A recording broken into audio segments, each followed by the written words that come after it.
Pemirsa, ini aku pesen pepes ya sama Bu Ina. 10 porsi, tapi banyak ini, kayaknya lebih, ini dikasih lebihan ini kayaknya. Kemudian ini dikasih gratisan, masih dikasih gratisan donat. Dikasih gratisan donat. Terima kasih Bu Ina. Wangi daunnya keluar.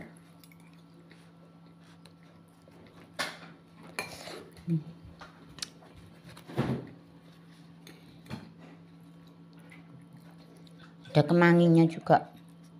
Pepes tongkol besar-besar. Mantap. Ini aku mau makan sore pakai pepes tongkol yang tadi beli di Bu Ina. Kemudian ini sayur dikasih Bude Tika, mamahnya Mas Rian. Mantap, sayur pepaya. Kemudian ini sayur asem kesukaan aku sih, cuma Mbak Dina salah buat sayur asem buatan Mbak Dina.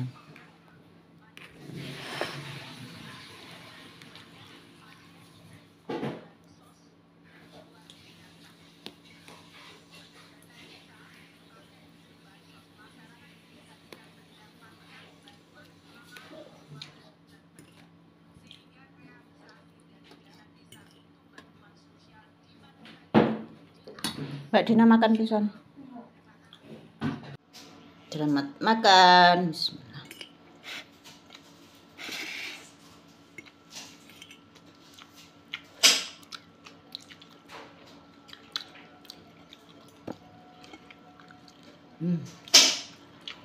Itu bukanya.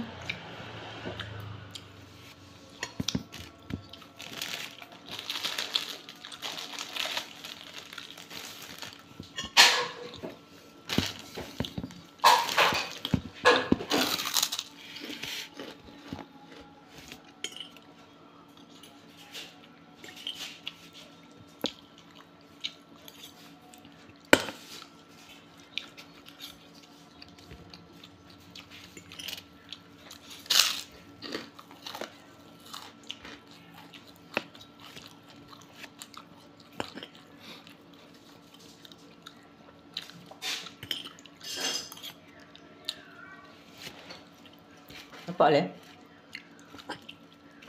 Kuda sayur le? Le? Udah.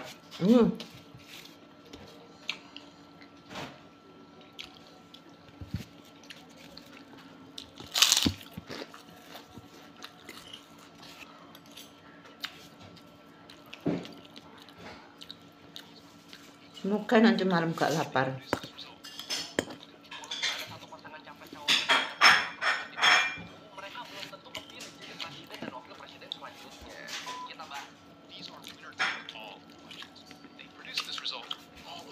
Walaupun ada satu pasangan capres cawapres yang dapat suara terbanyak di pemilu, mereka belum tentu kepilih jadi presiden dan wakil presiden selanjutnya.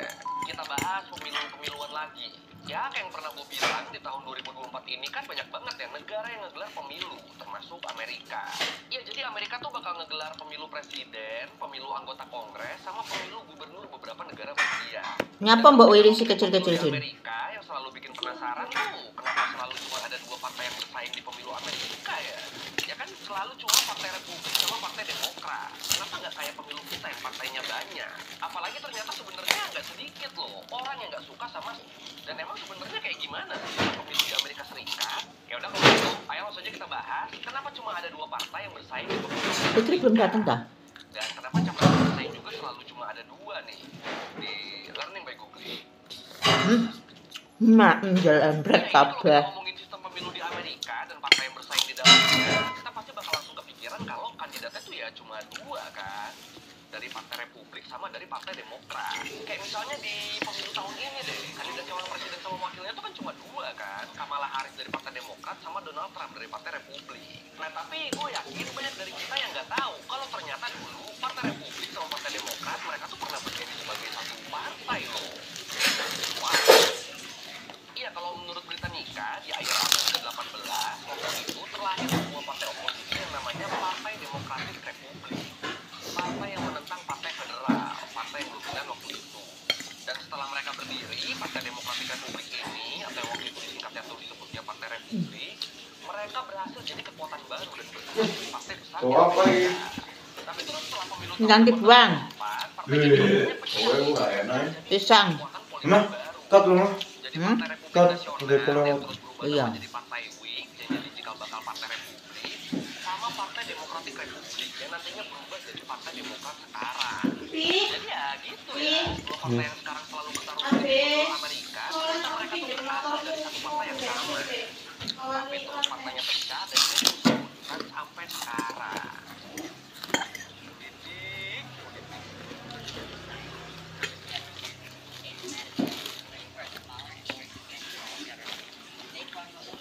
Democratic Republican.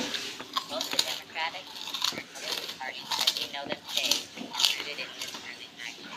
Nah tapi yang harus kita tahu sebenarnya sistem pemilu di Amerika tuh nggak bener-bener ngebatasin kontestan pemilunya cuma buat dua partai aja loh. Enggak, jadi nggak pernah tuh cuma buat Partai Republik sama Demokrat doang, nggak pernah. Jadi sebenarnya di Amerika partai-partai lain tuh ada, partai-partai yang istilahnya disebutnya tuh minor party atau third party. Partai yang secara sah diakui Apa lu? di Amerika, tapi mereka nggak cukup bersaing dengan dominasi. Pulang acara apa? Jadi Tanggal 8 ku partai lain tuh sebenarnya ambek ndelok ada, tapi kebun kalau di sing Amerika mau ini kamu buat penelitian. jauh mereka. Emang partai lainnya tuh apa aja? Kalau menurut hasil pemilu DPR Amerika tahun 2022, selain Partai Demokrat sama Partai Republik, ada beberapa partai lain yang masuk top 5 partai paling populer di Amerika. Ada Partai Libertarian, Partai Hijau, sama Partai Konstitusi. Atau contoh lain di pemilu kali ini deh.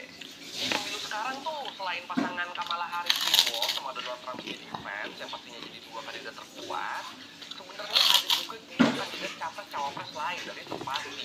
Ada Ted Oliver sama Mike Termas yang diusung sama Partai Libertarian, sama Jill Stein dan Butch Swear yang diusung sama Partai Hijau.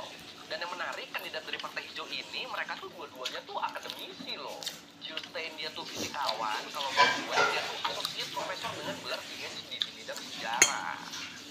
Ya ini salah satu alternatif yang mantap ini sebenarnya ya. Kenyang deh. Selain tiga partai yang masuk top 5 ini, masih ada juga partai-partai lain kayak Partai Kristen Liberal, Partai Konservatif Amerika, Forward Party, sampai Partai Pembajak Amerika Serikat, dari open source. Terus selain partai-partai di tingkat nasional, beberapa partai juga ada yang cuma eksis di negara bagian tertentu. Pupuk nak. Kayak misalnya Partai Konservatif yang cuma ada di New York sama Oregon. Pupuk Terus Partai Moderat satu aja. sama Partai Progresif di Vermont sama Washington. Ya banyak lagi lah. Dan gak cuma dari partai, Kami kadang-kadang satu. ada juga orang nyalonin diri dari jalur independen. Itu mereka nyalon jadi presiden, wakil presiden, ataupun nyalon jadi anggota kongres. Jadi ya gitu ya, warga Amerika sebenarnya mereka tuh tetap punya pilihan lain selain kandidat-kandidat yang diusung sama dua partai besar. Pilihan lainnya tuh bisa dari third party maupun dari calon independen. Ya walaupun sampai sekarang calon-calon alternatif ini peluang buat kepilihnya tuh masih kecil banget ya, selalu kecil banget. The most important thing to know about the Green Party is that we do not take money from corporations, lobbyists, anything like that. We say get the money out of politics. It should be publicly financed, period. Wah, makmu pakai gaji apa ya? Ini lu jadi mikir nih, kenapa ya partai-partai alternatif di tempat kita calon-calon independen tadi mereka tuh susah banget buat kepilih. Ini nggak adil banget deh. Nah ini buat jawabannya coba lu lihat gambar ini deh. Gambar kekuatan partai politik dan presiden Amerika terakhir. Abang juga panen tahun.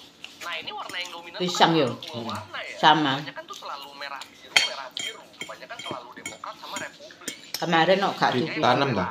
Hah? Nanam apa liar?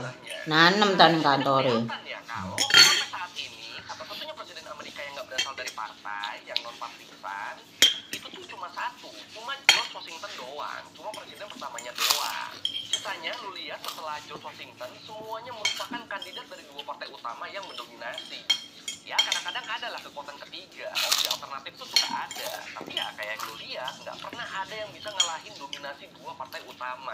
Paling ya satu kasus khusus tuh di tahun 1912 ya, waktu partai Republikan Theodore Roosevelt bisa Kenyang. Partai Republik dan Demokrat. Kamu juga? Tapi ya tetap kan, yang kepilih di pemilu waktu itu tuh bukan Theodore Roosevelt, yang kepilih tuh Woodrow Wilson dari Partai Demokrat.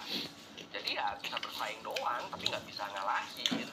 Dan alasan alasan kenapa hal ini bisa terjadi ya karena emang di pemilihan anggota Kongres, pemilihan wakil rakyat itu Sayur yang kok taruh kulkas ya, Le? satu orang doang, diwakili sama orang dengan suara terbanyak doang. Atau ini biar lebih kebayang, kita pakai contoh langsung deh. Kita ambil contoh di negara bagian Oklahoma yang punya 5 distrik. Jadi secara umum, lebih dari 2/3 penduduk Oklahoma merupakan Republikan, merupakan pemilih Partai Republik. Sementara yang milih Partai Demokrat itu cuma ya hampir sepertiganya lah. Dan ya ada sedikit yang milih third party itu ada sedikit. Nah di sini walaupun nggak semua masyarakat Oklahoma milih Partai Republik, tapi karena calon dari Partai Republik itu menang pemilu di 5 distrik tadi, akhirnya semua anggota Kongres yang mewakili Oklahoma itu ya dari Partai Republik semua. Ya jadi kalau misalnya di pemilu negara lain yang menang berarti jatah kursinya lebih banyak, sementara yang kalah tuh jatah kursinya dikit.